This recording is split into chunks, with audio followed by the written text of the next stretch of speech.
Thanks for tuning in to the Playful Life podcast.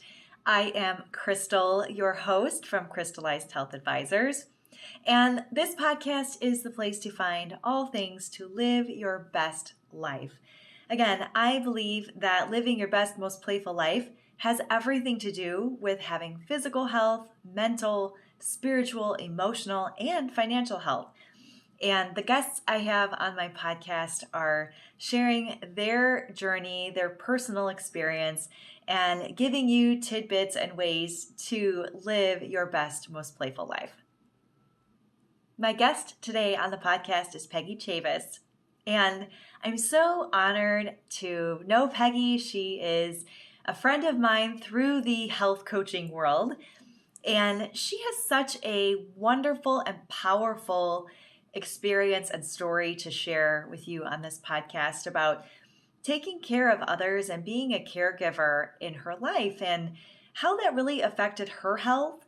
And now that she is taking back control of her own health, she is helping other people on their road to living their best life and having their best health. And she learned some valuable lessons along the way about being able to have enough focus on yourself to be able to care for others in that situation. So I'm so glad to have her on the podcast. I hope you enjoy this interview as much as I did.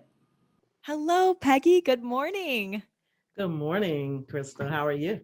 I'm doing awesome today. How are you doing there in Virginia? Oh, I'm doing very well. It's a beautiful day. The sun is shining. I couldn't ask for a better day. Oh, that's so Yeah. nice. It is well, it's cold here while we're recording this, and there's about 15 inches of snow on the ground.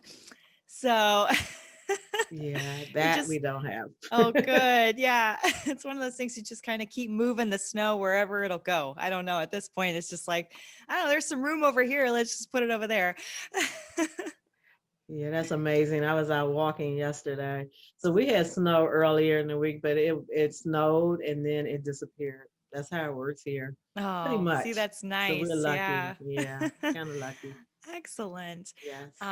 So, thanks for, taking your morning to record this podcast with me, Peggy. And I just think it's so fun how in 2020, especially, I've made friends with people in every state, different countries. I mean, just really broadened my horizons on, who I've connected with. And you're one of those people. And I'm so grateful for that God brought our paths together. So of course, we met each other sort of in the health coaching world. And, you share a similar passion to me for helping people, to be healthier. And Peggy, I always love to start with just sort of getting an idea of where you came from, what was your journey? What maybe inspired you to take a path of better health for yourself? Where did it all begin? So, I can't remember exactly when. I didn't kind of grow up saying I wanted to be in the health environment. But I did grow up with a dad that was diabetic. And, watching his experience impacted me a lot, much more than I knew when I was going through it. He was in the Army, he got a medical discharge. So I grew up in the DC area, but I was born in France because he was overseas, and so we lived in Germany and France, and we ended up in Washington, like I said, in DC, because he was discharged to Walter Reed Hospital because they found out he was a diabetic. So basically, he was a juvenile diabetic. I think he went to the Army at 17 and was there about 10 years before he was medically discharged. So, I watched him as he struggled with the disease, and this is way back. Well, I won't even go back how far away it was, but this was one of the time when people didn't know, I guess, as much about diabetes as we do today. And he had to take insulin because he was a type 1. And, I think when he first found out, being that young, he didn't really take care of himself. So when he got into about his 40s, he started to really struggle with the disease. And he ended up having to shoot the insulin in his stomach. And I remember having to watch that. And then, the worst part of it is when it started impacting his eyesight. He lost his eyes, his sight. And then he stepped on a nail in our garage and he lost a limb, below the knee. And so that was a struggle for him because he was so independent. He was an engineer. He traveled all over the world, and now his life was totally different. But it also impacted the family. My mother, myself, and my mom became a caregiver. And one of the things I remember is that his doctor said the way your wife takes care of you, feeds you, at the right times and the right types of food has helped you to live a lot longer than you normally would have. So I put that in my little bank. It didn't really resonate with me until years later. Yeah. And fast forward till about 2001, my dad died from the complications of diabetes. Mm. And my mother, about 7 months later, became diagnosed with early onset Alzheimer's. Oh And gosh. so then I became her caregiver for Mm. almost like 20 years between her and then I was taking care of my husband who had a brain tumor. So I kind of was led into the health environment without even really realizing it. I worked in human resources for about 20 years. And during that time, because my husband was sick and my mom was sick, I started doing research. Mhm. And I started to find out that nutrition and exercise was a way to keep people well, prevent illness, and sometimes even reverse it. Wow. So during that, I just started studying and studying, and I actually started attending the Integrative Institute of Nutrition and became a health coach. And so I just was led there through my experiences. Wow, that is incredible. And what a story of just your selflessness and giving of yourself in those situations where, many people have a choice, right? You had a choice whether you wanted to, be a caregiver or not, and you did. You stepped up and did that. So I honor you for doing that. That's not an easy thing, and not a choice that everybody makes. So I would love to ask you, when you were taking care of your mom and your husband, did you find that you were also focused on taking care of yourself preventively, or do you think that it was difficult to care for your own well-being while you were caregiving for others? So I did not take care of myself. That was I mean, I think with a lot of caregivers, we put everybody else before us because it became, I think I was on autopilot. I just did what needed to be done. And so I never focused on me. I think about the fact that I was actually feeding my mom very well. And I was watching what she ate and I was watching how it impacted her. And I would make adjustments based on her behaviors as she started going through the stages of Alzheimer's. And I was experimenting on my husband. I remember putting coconut oil in his food, and he was like, "Why do you keep doing that?" And I was sneaking in, but I was trying to get them healthy, and I was so focused on trying to keep them healthy that I forgot about me. And so I ended up one day I was driving to work and I looked down, and this is funny, but I looked down and I saw my stomach. And I was like, where did that come from? It's like it popped out overnight. Mm-hmm. So I realized that I had put on almost 50 pounds. I wasn't eating terribly, but I wasn't eating well at all. And so in addition to the weight, I then became something that I was always scared that was going to happen to me. I became diabetic, type 2 diabetic. And that's something I didn't want to happen to me based on my experience with my father. And I got high blood pressure and high cholesterol. So I got in pretty bad shape. And I even remember, being a caregiver, you give up yourself, you forget to take care of yourself a lot, and your health starts to deteriorate. I think my immune system broke down, and I started to get, diseases, chronic diseases that I didn't have. And the one that resonates with me most, but didn't make me change right away, was after my husband died in 2014. And, it wasn't from the brain tumor. He had a massive heart attack. Oh my And I goodness. went into probably a state of depression and I wasn't taking care of myself, but I still had to take care of my mom. And I'm my only child. So the burden of everything was laying and resting on me, but I felt like it was definitely my responsibility. And another thing about caregivers is we don't accept help well. And so people would say, "Can I come over and sit with your mom?" And I would say, "No, you don't need to do that," because I thought, this is my responsibility. I'm going to take care of it. One day, I ended up in the hospital. Um, and my son had moved back in with me to kind of help out, and he had to run to a meeting. And so there was nowhere for my mom to go. So he dropped her off at the hospital with me. So I'm laying in the room in the bed and I can't get up. Um, and I dozed off and I woke up and my mom was gone. And I panicked because she has Alzheimer's. She doesn't even know where she is. And I couldn't do anything, but I did call a nurse, and I guess God was with us that day because the nurse went down in the elevator in the hospital and found my mother on the first floor.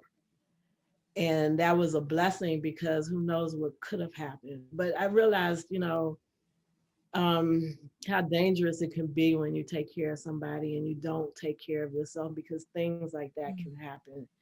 And so, even like I said, even knowing how bad that was, the situation I had gotten myself, into, I still didn't really focus on making change at that point. I still was focused on my mom and, what stage of the disease she was in and what was going to happen next. Mm-hmm.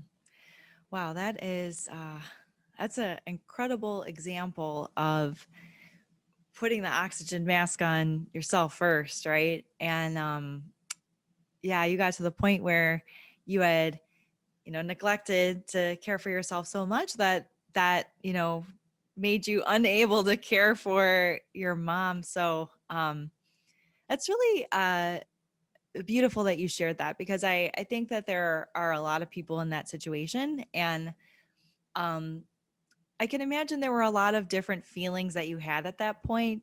And I'm interested to know, you know, uh, what were some of the things that, maybe you felt, um, and how was that, influencing your decision, maybe, or indecision really, to not still take a step to care for your health? Was there feelings of guilt, or maybe this sort of like tug of war within yourself, that you knew you had to take care of yourself and yet you still had this responsibility with your mom?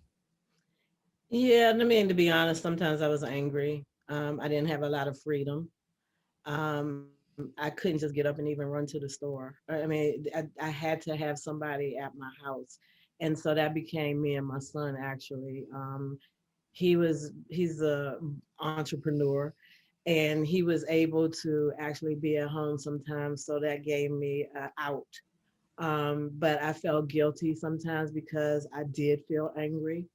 Um, and I didn't want to feel like that. I mean, I really wanted to be able to take care of my mom. She took care of me.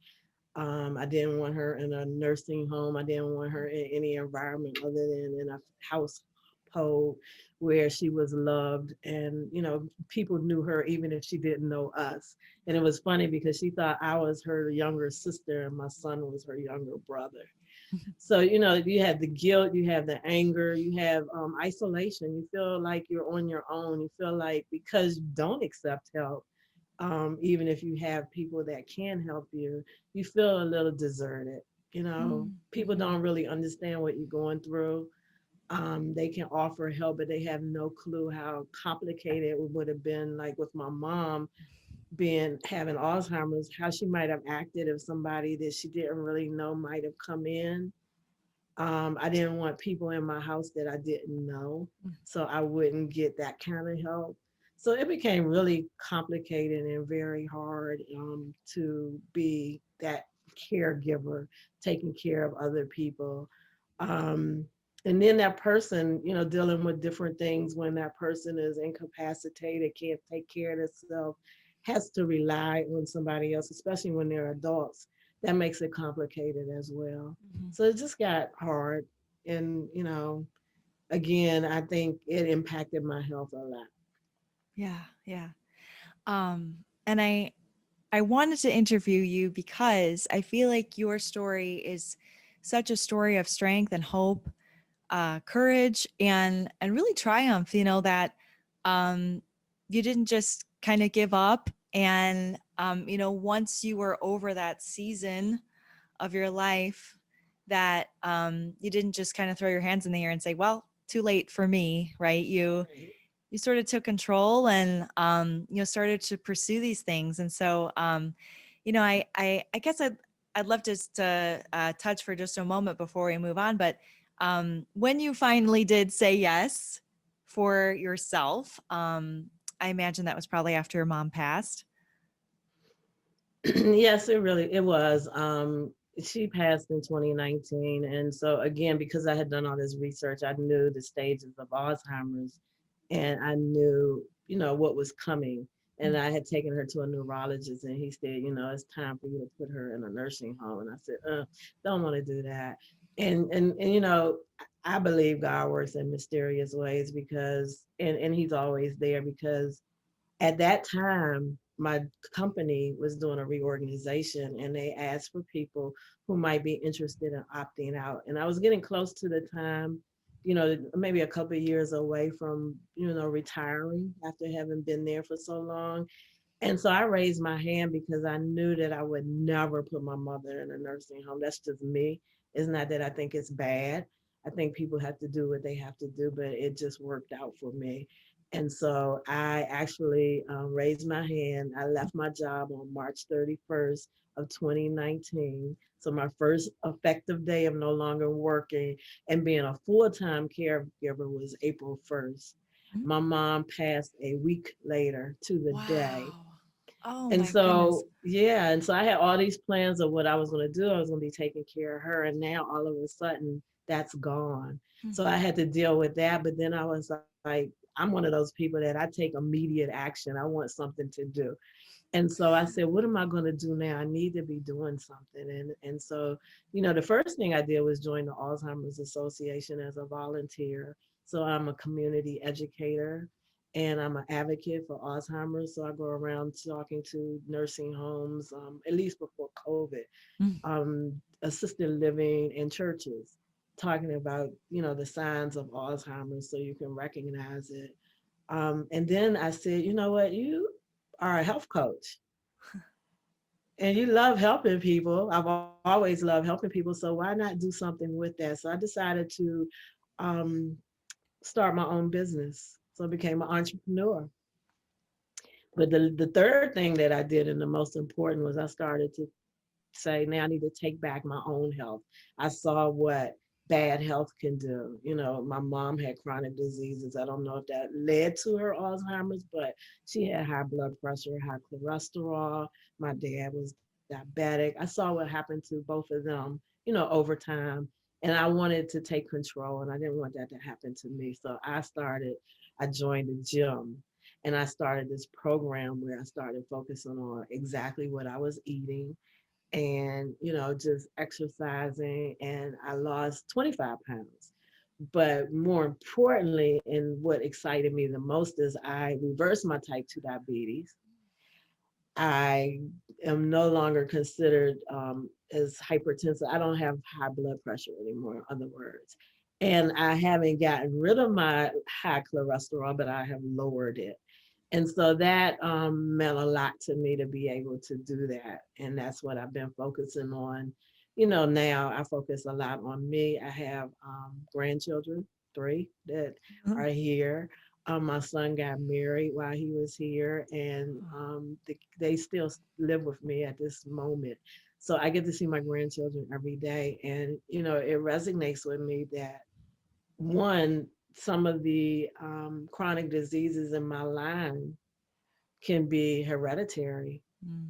so Mm. passed down in generations. So I'm trying to make impact on my family today about, how they eat and so that maybe I can keep them from getting there. And I just want to be around as long as possible so I can see them grow up. Yeah, that Yeah. is beautiful. That's Yeah. beautiful. And what an awesome example of you being the matriarch of your family and leading by example. That's often something I talk with, community groups and things like that. I tend to speak to older generations and say, first of all, it's not too late for them to reverse their health, but also they're the leaders of their families, and setting a good example at family parties and functions and that sort of thing is so important, for older generations to do for their kids and grandkids. So Right. I commend you for that. That's awesome. Thank you. um yeah. So when you decided to start health coaching and things like that, I can imagine that that really was the caregiver in you, that really sort of loved that. Yes. So I guess tell me, like, where did that sort of lead you? Where did you find the people in your life or in your circle? What were some of those sort of like outside influences that were like, these are the people I need to help, or the organizations where you could make the most impact? And so that's been a growing that's been a growing experience there. I think that, one of the first things that happened was I met a lady who has had some impact on my life and helped me to meet people like you. So, just learning about other people out there that are doing the same types of things that I'm doing and that are interested in helping others. And there are so many people out there that are amazing, like you, Crystal, who just really care about other people and want to focus on keeping them healthy. So that's, that relationship and meeting people around the country, actually the world, because I've met people, friends in Canada, in England, all over the place. It has actually opened up my network environment. And funnily, especially with COVID, because we're at home, I'm meeting more people, but from different places. So that's one of the things that it's done for me. But it also shows me how many people are out there working and trying to impact the health of different people in different groups. So, the first thing I wanted to do was I wanted to help people with Alzheimer's because, of course, I grew up with that. And when I grew up with it, but have been for the last 20 years. Mm-hmm. And so I figured the relationship with the Alzheimer's Association was enough. So I didn't really focus my business there. The other part was, learning more about, for example, African American females are number one for type 2 diabetes. And so I wanted to reach out to that race of women Mm-hmm. over the age of about 35 and see what I could do to help them. So I kind of structured my business around that, what they call my niche and Yeah. target market. And so that's what I've been, trying to help people with. And when you think about type 2 diabetes, it isn't just working to reverse their type 2 diabetes. A lot of people who have it are overweight. They do have other chronic diseases like high blood pressure and cholesterol. So just working overall to work on their weight and support their goals and be that accountability partner to help them to discover where they want to be and to help them get there. So that's one thing. But when I was going to what we call IIN, the Integrative Institute of Nutrition, I told them that I wanted to focus on caregivers, and I kind of got away from that. But I feel like I'm moving back in that direction because there's so many of them out there, young and old, who are now taking care of what the biggest population of people, the baby boomers. Right. So, taking care of our parents, taking care of others, takes a drain on you. And it can impact people and it can suffer from depression, anxiety, like immune system, like myself, become overweight like I did, Mhm. develop chronic diseases like I did. And so that's something that I'm kind of focusing on. And I'm trying to figure out how I can reach that target market and help people. So that's something that I have a passion for now because I understand what can happen to you. I understand how you can feel while you're there, and people need help.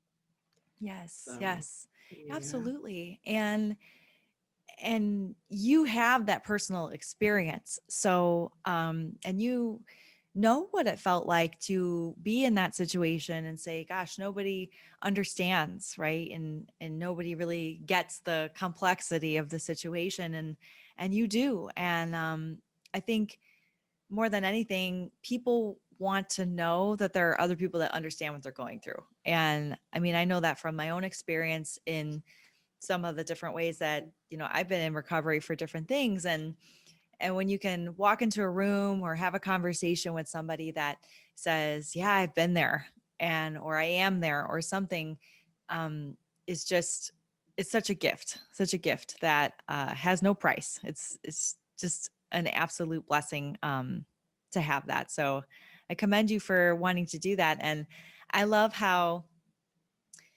God, takes you and puts you here and then sends you down this path, and then you end up there. And that's really cool that you're sort of circling back. I wonder, was there a healing process for you? And maybe, now that you've taken some time away from maybe the caregiving and things like that, um, maybe what was that process for you, and sort of returning to that space and being able to talk to other people in that and face those situations again? Was there a process for you in that?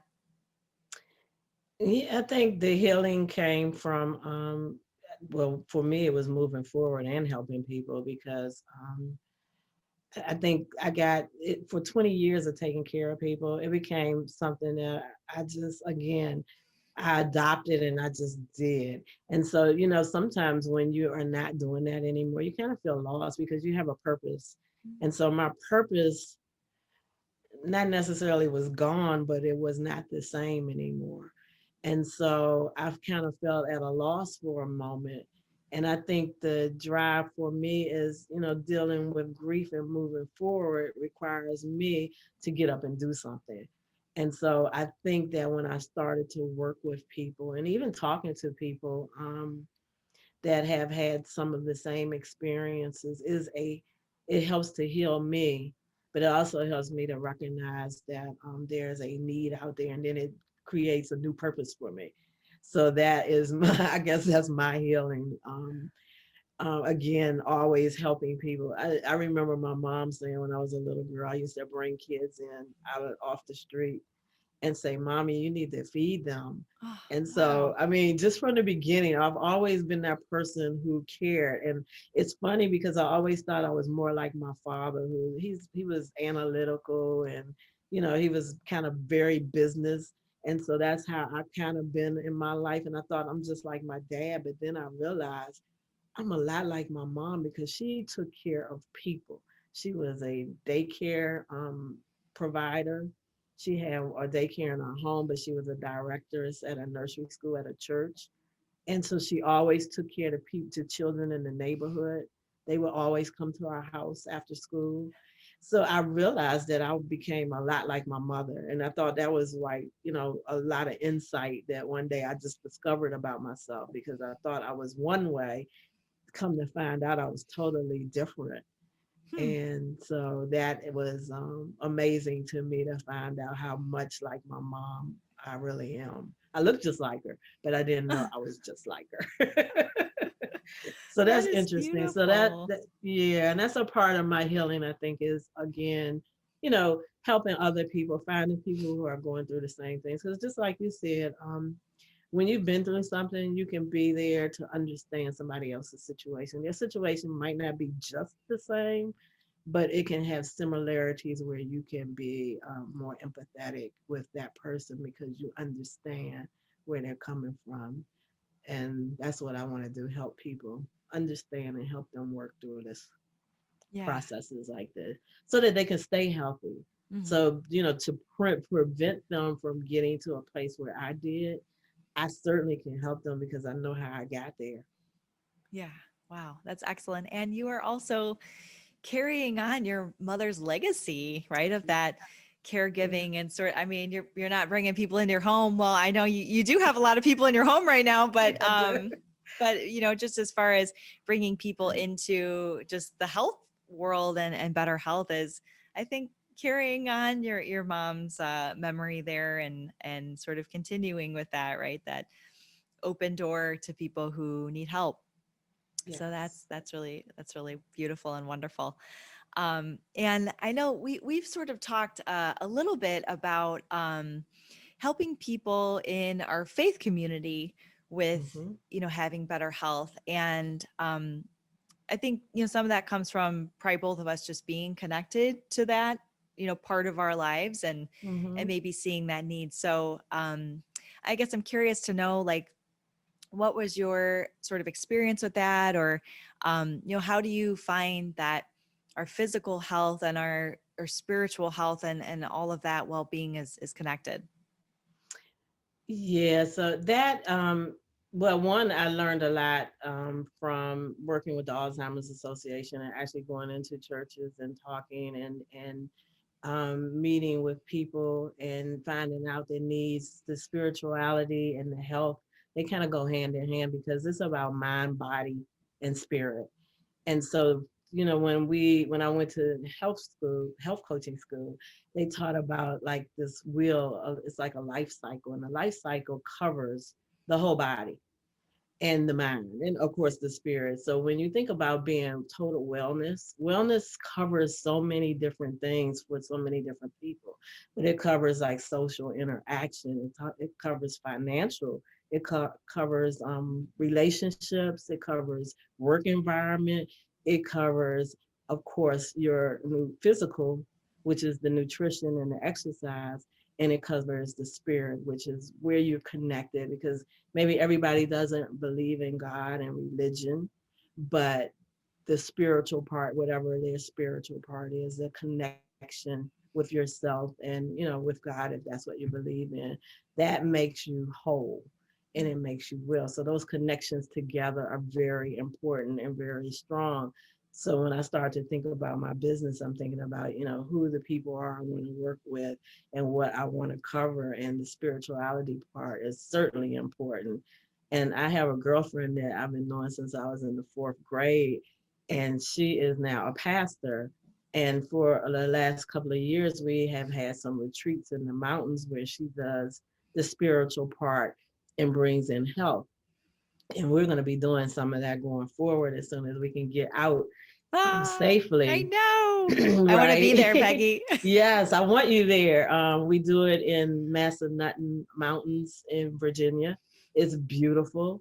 So even being there in the mountains in the time frame of October where the leaves are beautiful and sometimes it's still warm, and just feeling that connection with the earth and with, to the spirit, and then being out there walking and doing exercises and doing little workshops that are connected with not only the spiritual piece, but also the health piece. So that's one way I've brought those two things together. Another is just in my community, I realized how important it is in a community. The church is important in the community. It's where people go when they feel bad. It's where people go when they need strength.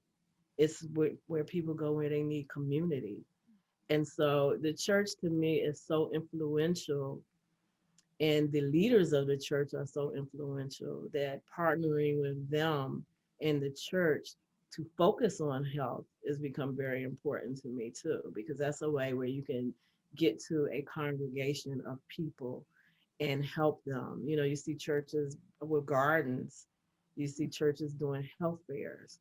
And so working with them in tandem is a way to help continue to educate people about health. Let people know that food can be good even if it's healthy. Yes. And yeah, because a lot of people are like, when they see me coming, they want to run. Oh, she doesn't eat this, she doesn't eat that. I mean, my gosh. But she wants me to try this meal or that meal. But finding out that, you can make the same kind of foods that you've eaten all your life in a healthier version, still enjoy it, and they can be really tasty and good. So just sharing that kind of information with communities, with the church, and working with them and partnering with them to reach a larger population of people, because especially with chronic diseases, we found out with COVID how prominent they are. I mean, it wasn't like we didn't know, but it sure certainly put it out there that people who were struggling the most were the ones with the underlying conditions.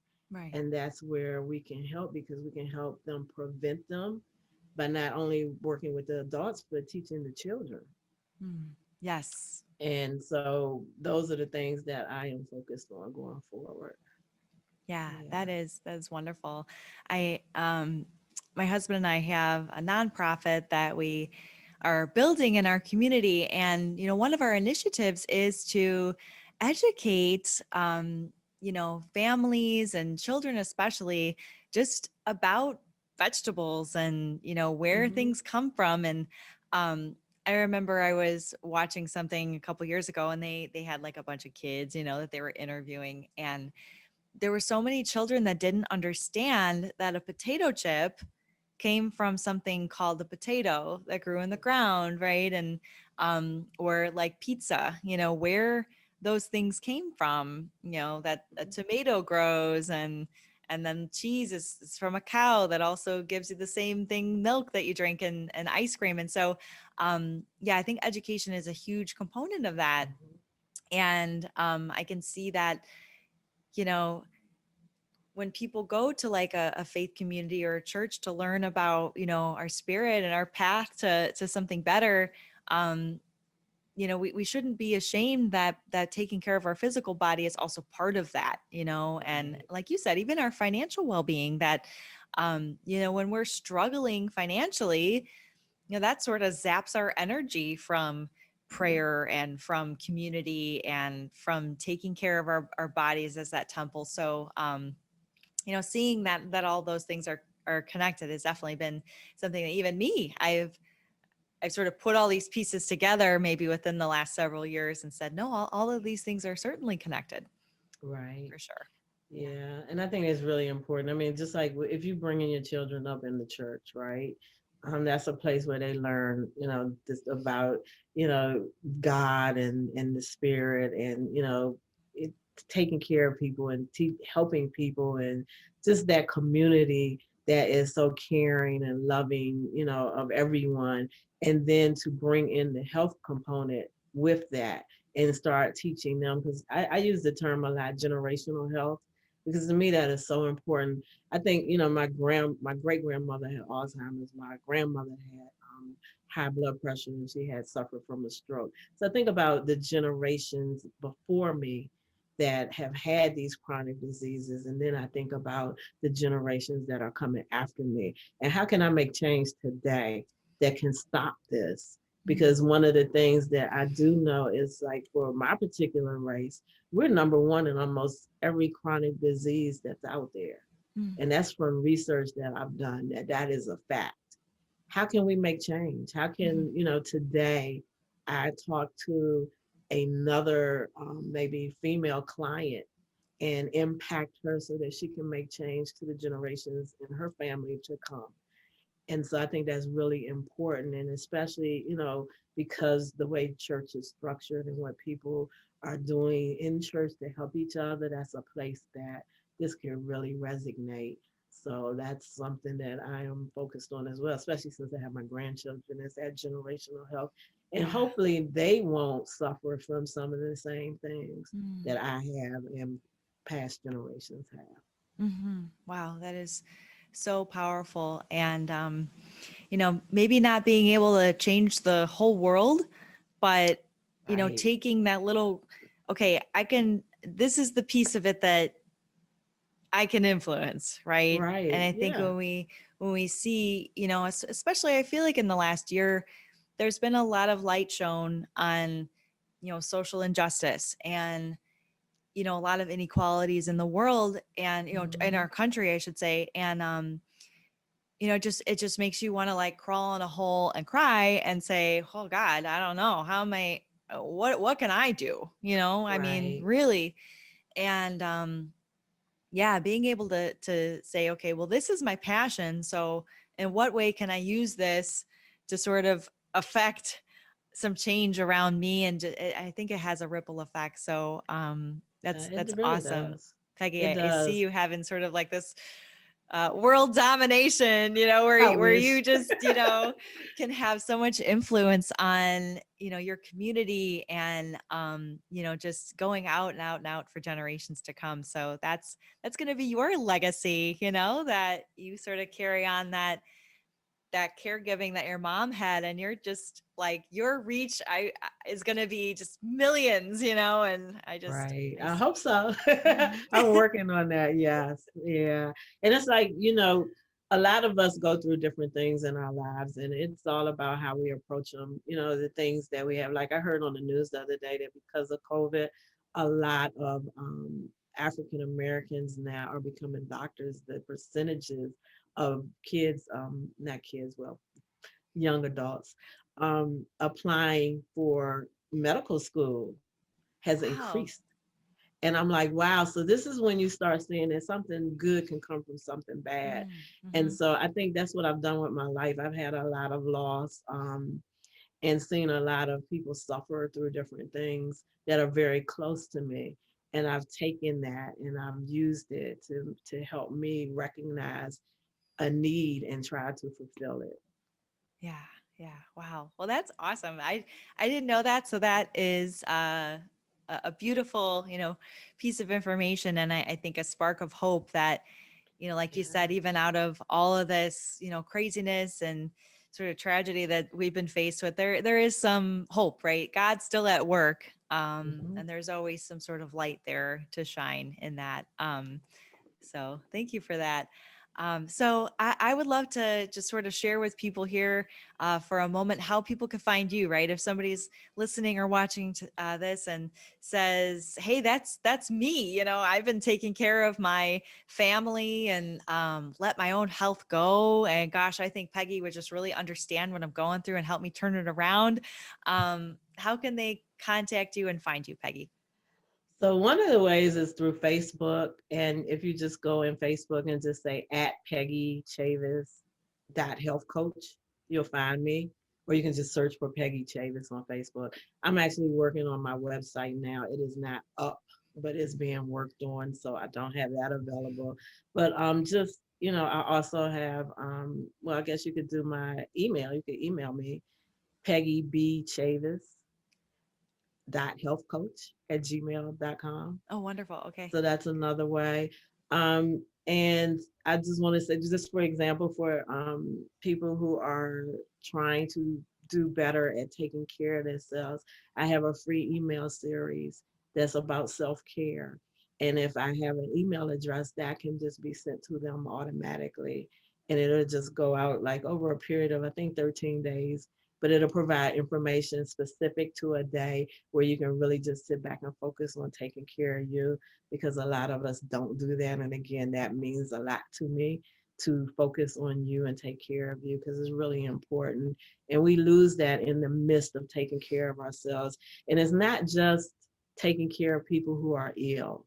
I mean, we have mothers taking care of children, they're Mhm. taking care of their spouses, they may be taking care of their parents, but we have so many people now that have so many responsibilities of taking care of other people that we get lost. And I'm not going to just say that it's just for women, it Mm. could be men too. We Yes. get lost in what we do for other people and we forget to take care of us. So I feel like that's very important.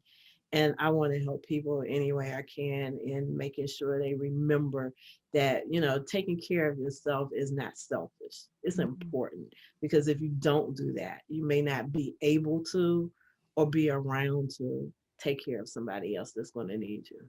Wow. Yeah, absolutely. Right. The best gift we can give anybody is us.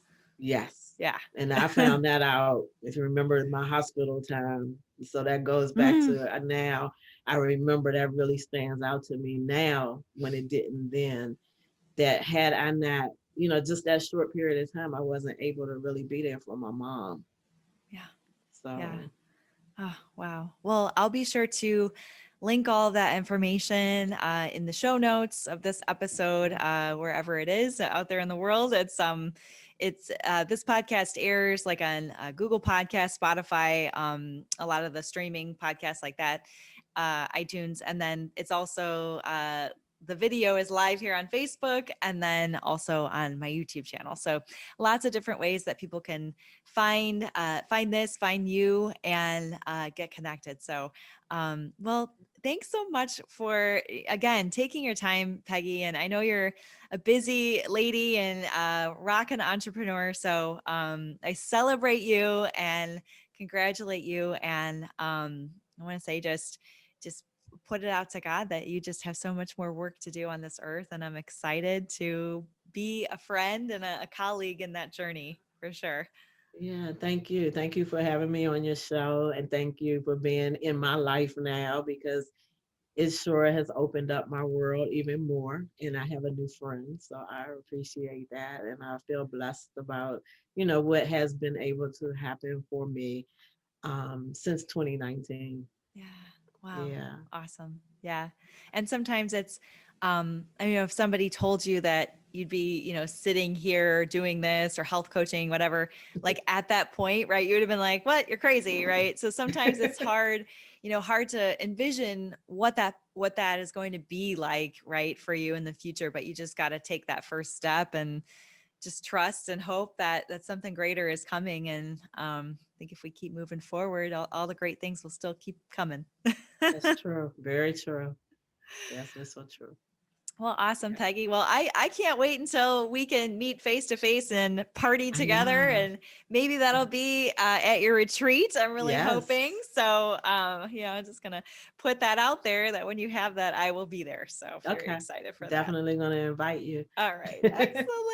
All right, Okay. well, thanks so much, Peggy. You have a blessed day. You too. Thank you. Thanks again for joining me for this wonderful episode with Peggy.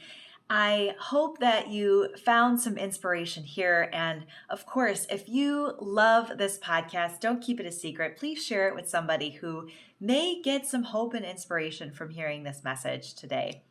Also, I want to invite you to take that next step for your health. If you are that person sitting there saying, yeah, I've been taking care of people my whole life, it is time for me, then go ahead and reach out to me and we can have a conversation, get on a dream strategy call, and get you on the road to living your best life.